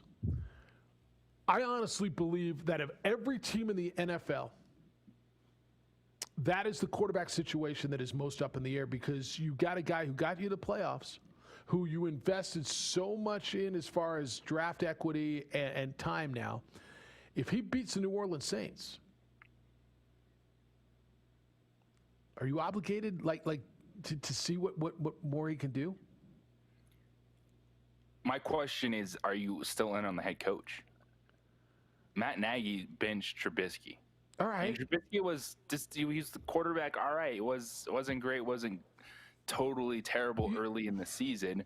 He goes to Nick Foles. That was a disaster. He brings it back. So I think first the organization is sitting there going, well, do we believe in Matt Nagy? And then does Matt Nagy believe in Trubisky even getting to this point? Because if they do, you're looking at a $100 million quarterback. Because 4 years, $25 million puts you smack dab 14, 15 in yearly salaries. All right, so at the time, I was surprised that he benched Trubisky, right? I think they were 3-1, 4-1. And I'm like, wow. It's the same thing when Fitz got benched for Tua. What are they doing? Now, he made a switch that he thought was better. Bad move. He's got to own that. Do you give him credit for making the switch back and getting you to the playoffs? Matt Nagy's also the guy who benched Nick Foles, went back to the guy he benched, put him in there, and got to the playoffs. So while it was a bad move and he's got to own it, do you give him credit for realizing he made a mistake and going back to your original guy? He made a move he thought was going to make better. It didn't work. Owned it. Moved on. Like at some point, yes, guilty. He made the wrong move and corrected it and went back to the other guy, which, by the way, does not happen very often. How often do you bench your starting franchise quarterback and 5-6 weeks later say, oh, I made a mistake, and go back to him and get in the playoffs? So doesn't he have to get a little credit for that? I'm not telling you Matt Nagy's a great coach. I'm not telling you he's horrible. But you're not giving him any credit for saying, I screwed it up. Well, you Let's can go bring him back and back, fix but it. also this is the Bears are in the worst position of any franchise. That's my point. Because it goes to the fool's gold narrative. It's like, okay, you made the playoffs, but is it a sense where you should just look at it and say, good job, good effort, but we need changes? And that's what I'm saying. So if they beat the Saints, does he screw it up to the point where now what do we do? What if they win 2 games? I don't think they're going to. I think the Saints are going to beat them. But my point is, it's not totally out of the realm. And Drew Brees has made mistakes in the last few playoffs and get them knocked out of the playoffs. It's not, I mean, it's the NFL. I watch it every week. It's not out of the realm. I'm picking the Saints to win that game. But if the Bears win that game, is that enough to screw the whole thing up? Yes. Because this is what happens in the NFL is there's so many teams, so many quarterbacks. We always think, well, there's something better. You need to make that change. But you're also a franchise going, what's going to keep us competitive? This is what we have here. There's always a potential you hit a home run draft pick, but that's the unknown. And it is few and far between when it comes to just somehow finding a diamond in the rough at the quarterback position when this is, all right, this is the guy we have. You declined his 5th-year option, which is why they're in this situation. They didn't believe in him enough to pick up that 5th-year option on his rookie quarterback contract, which I think was a terrible move anyway. Because even if he's no good this season, you're still talking about such a minimal salary for a quarterback as opposed to now being in this limbo going, well, we just declined his option, and now if he wins a playoff game, we could be looking at having to pay him $25 million a year. All right. I know there's some Bear fans there. I'd love to hear your thoughts because you're in the weirdest spot. Well, we're in the playoffs. Yay for us. All right, we're probably not going to win. But if we do, damn, now what? I mean, honestly, who else is in that position? Everybody else in the playoffs, you know who your quarterback is. New Orleans is moving on, probably. But everybody else, well, that's not right. That's not right. Washington, New Orleans, and Chicago and Indianapolis could have new quarterbacks next year. That's 4 out of the 12 teams that are playing this weekend. That's actually really interesting now that I think about it. I thought it was way – and Pittsburgh. I mean, does Pittsburgh know for sure who their quarterback is next year? No. So that's 5 out of the 12 teams. Philip Rivers playing for their lives just because they're old. Trubisky playing for his career because they doesn't have a contract for next season. Alex Smith, right? I mean, you have no idea. Going to be there, but you can't tell me who's the starting quarterback. Like you got to bring in someone that has a chance to take over the job from Alex Smith. You can't. I'm going to watch 12 teams this weekend. 5 of them: Pittsburgh, New Orleans, Chicago, Washington, and Indianapolis. You can't tell me the guy who's going to play quarterback this week is going to be the starting quarterback next September.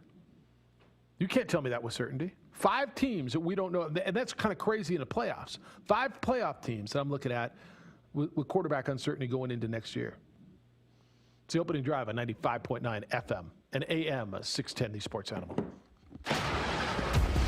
Watch for construction closures.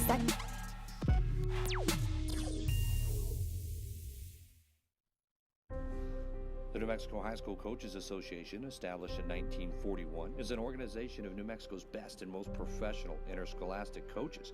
Coaches across work daily to help our student athletes excel in the classroom, on the field of play, and in our communities. Students that participate in interscholastic activities attain higher grades, higher graduation rates, and higher wages. Responsible for the North-South All-Star Games, statewide Coaches Award Program, and providing multiple professional development opportunities for New Mexico's coaches. Be a great coach by coaching beyond the game.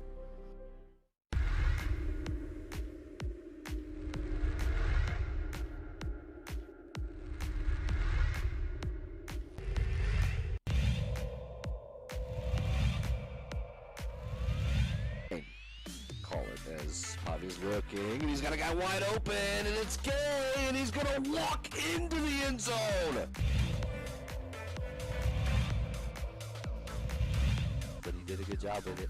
First and goal, it's Chavez to the middle, and Chavez stops. And Stevens in motion. On the handoff to Mitchell. Look out! Oh, see you later. Take it to the house. Fly, Cardinals fly.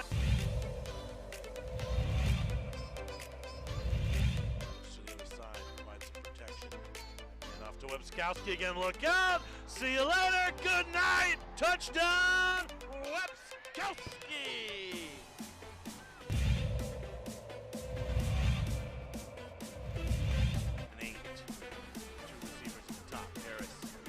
He's going to fire to the end zone. Open man, touchdown, Wildcats.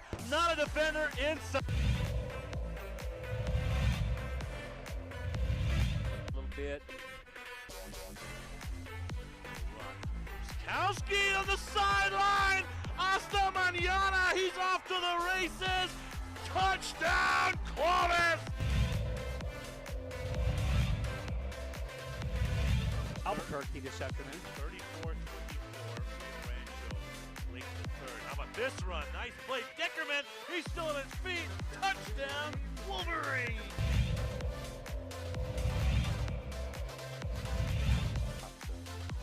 Exactly what they want to get yards.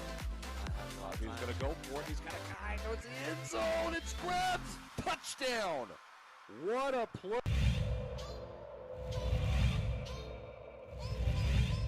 And long here for the Storm. Handoff to, we're going to fake the handoff, excuse me. Davidson on the deep ball. He's got some space, and it's caught. Still on his feet. Touchdown, Storm. Wow. Santa Maria.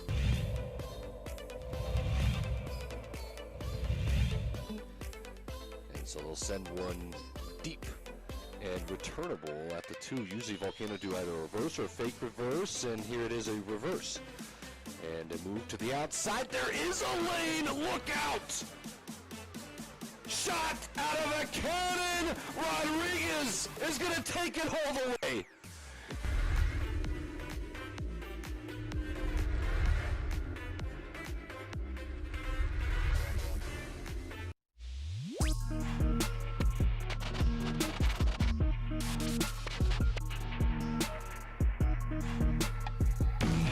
Yeah, I don't know that I've ever gone into a playoff in the NFL with so much uncertainty at quarterback with the teams who were in the playoffs. I mean, typically you're having this conversation about teams that are out. And the crazy part to me about this is we entered this season with more stability than I've ever seen at the quarterback position. We entered a season where Cam Newton, a former MVP and first pick, couldn't find a job until training camp, and Jameis Winston, another former starter, was signed for $1 million to be a backup somewhere, and everybody was so set at quarterback. And now here we are, and I think we knew it would be this way, JJ. But I'm looking through the league, and I'm saying, if you're a fan of a team, you have uncertainty at quarterback going into next year with New England, with the Jets simply because of their draft position, with the Steelers because of the age of your quarterback, all of a sudden with Houston because you have a disgruntled quarterback, with Indianapolis because your quarterback's going to probably retire, with Jacksonville. I guess Denver's steady. Are the Raiders steady, would you tell me, at quarterback? Yes. Okay. Is San Francisco steady? Is it Jim Garoppolo? Are you convinced? Yep. All right. Atlanta's not. Carolina's not. New Orleans is not. Minnesota steady. Is it Kirk Cousins back next year? Yes. All right. Detroit, would you say Matthew Stafford's back? Absolutely. Yes. All right. Chicago's not steady. Washington's not steady. Philadelphia's not steady. I guess Dallas is, but it's on the fringe. That's 12 teams right there. That you don't know who the quarterback is, and you're hoping in Dallas is going to be Dak Prescott. It's the opening drive. Jeff, JJ, Micah, and Josh. And you can get in at 246-0610. This isn't odd to come out of a season where you say, all right, 12 out of the 32 teams are iffy at quarterback, but 5 of those teams are playing on wild card weekend this weekend. And Indianapolis made the right decision. Giving Philip Rivers a 1-year deal was a home run. Right, absolutely. And so I don't look at it as, oh no, how could they be here? I look at it as they have great flexibility because they were at a point where they didn't have anything at the quarterback position. Like Jacoby Brissett was someone that's good enough to be there, and they like him as a backup. They didn't like him as a starter.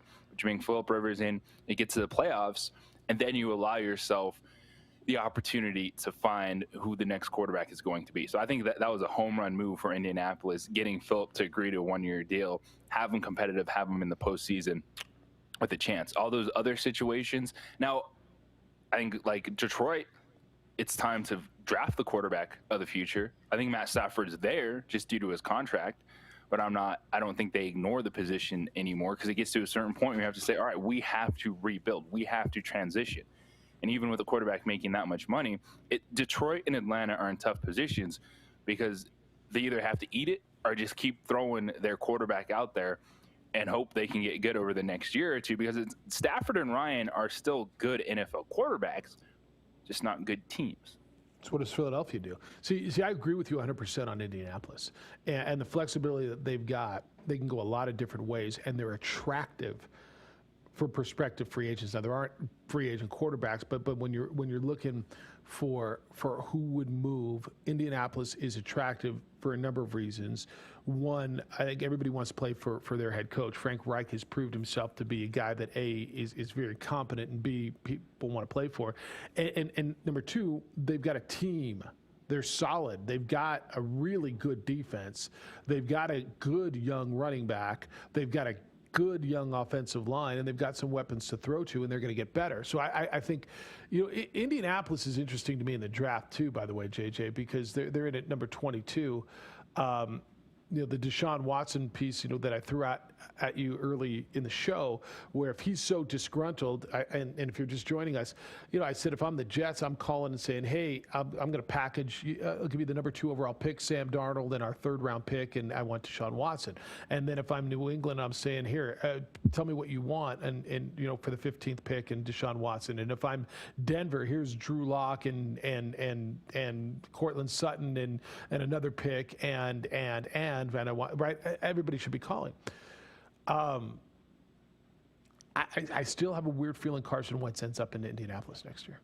I think that makes the most sense. And unless Indianapolis is going to trade me like 3 first-round picks and a bunch of 2s, Houston cannot make that trade. Houston cannot make that trade, because then Deshaun Watson will just make your life a nightmare for the next I agree with that. I wouldn't trade him in division either. I don't know how they figure it out, and maybe because if Philadelphia wants to unload that salary, like what is Carson Wentz worth right now on the draft market? To me, he's not worth what Deshaun Watson's worth.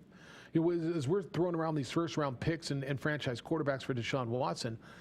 What if you're Indianapolis? What are you offering Philly right now? You start 1st and 3rd. So you probably think like a second next year. So you would give up your 1st and 3rd. So you would give up number 22 in the 1st and the 3rd round pick. Okay. I think that's still a home run deal. Hell, if I'm Philadelphia, I'm jumping at it, and I'm getting rid of that salary, and I get rid of the headache.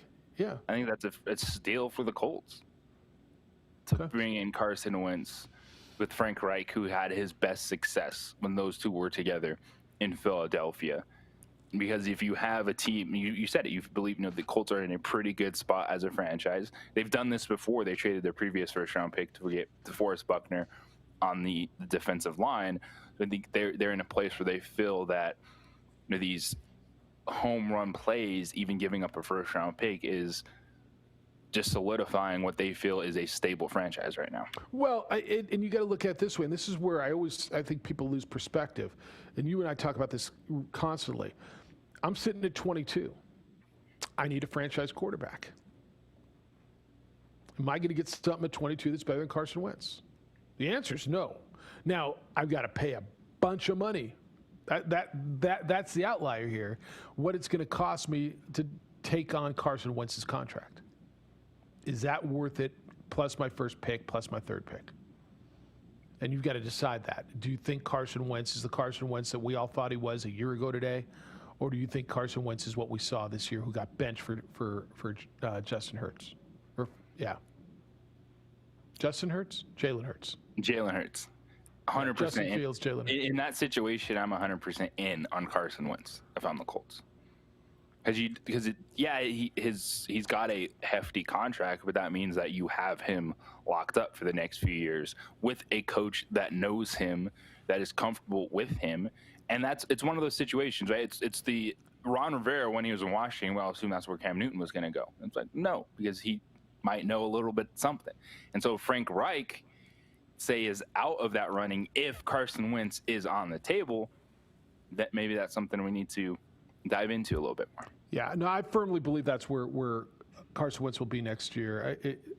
On the Indy piece, is Rivers done? Is this it for Philip Rivers? It feels like if Rivers wants to play another, say, year or two, it's going to be bouncing around on these one-year deals where he's not going into a place to be the starter for the entire season like it was this year. So like why maybe would he do that? For the paycheck, and he likes to play football. Yeah. Like if he still has that itch, he can go back up in Jacksonville. Yeah, he could be him and Ryan Fitzpatrick the next couple of years. The dudes that you're looking for a moment of magic at some point in time. So he can go mentor Trevor Lawrence and back him in Jacksonville. Maybe start the first 2 games until he's ready. Start a couple games, and then when your medical team punctures his lung, you can start your rookie quarterback. That's not cool, man. That's just not cool. Look what he feels hurt about that whole thing. He doesn't feel hurt. He's happy. Yeah, Justin Herbert. That's right. Poor Tyrod. It's the opening drive. Jeff Siembieda, JJ Buck. We're on 95.9 FM at AM 610, the Sports Animal. Now.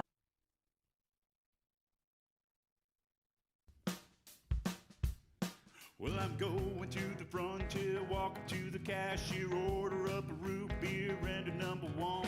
Cover it with green stuff, one scoop is not enough. Find a booth is real tough, back by the Duke. Meet my family, meet my friends in the quirkiest restaurant I have ever been. All of Albuquerque's favorite spot, it's the Frontier Restaurant. The Frontier Restaurant is a proud supporter of ProView Sports Network.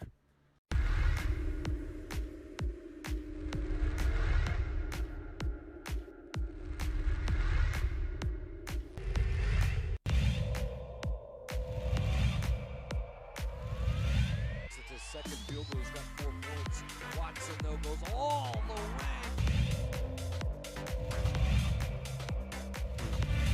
Hit the deck, I should say. Cordova tried to throw it off Romero. A 3 for...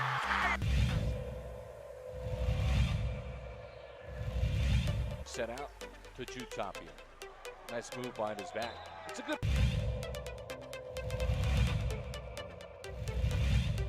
Here's Ramos. Step back. High arcing. 20! But he needed to get his legs back under him.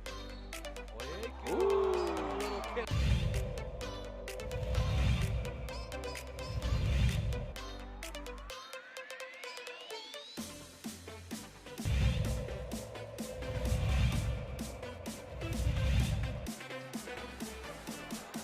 They leave it one more time to Hammer.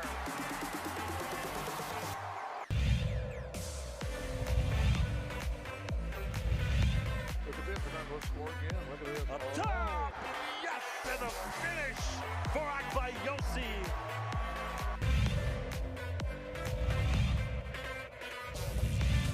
Saved into the hands of Riak, ahead of the pack to Davina Lovato. Up high, down hard for Akbayosi.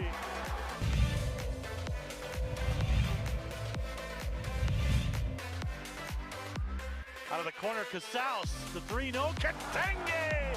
Let me clean up the mess! He dropped out of the rafters for that one, Steve.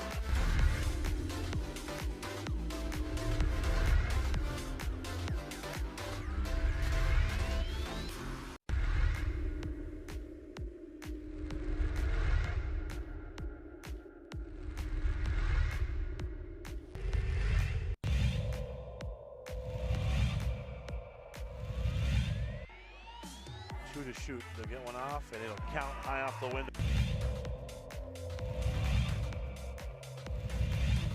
Oh my gosh. There's the long 3. Boom. Bang.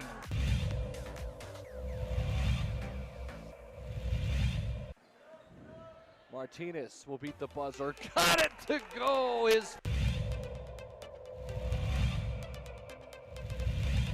Ford driving kick. Three's in the air. It's good.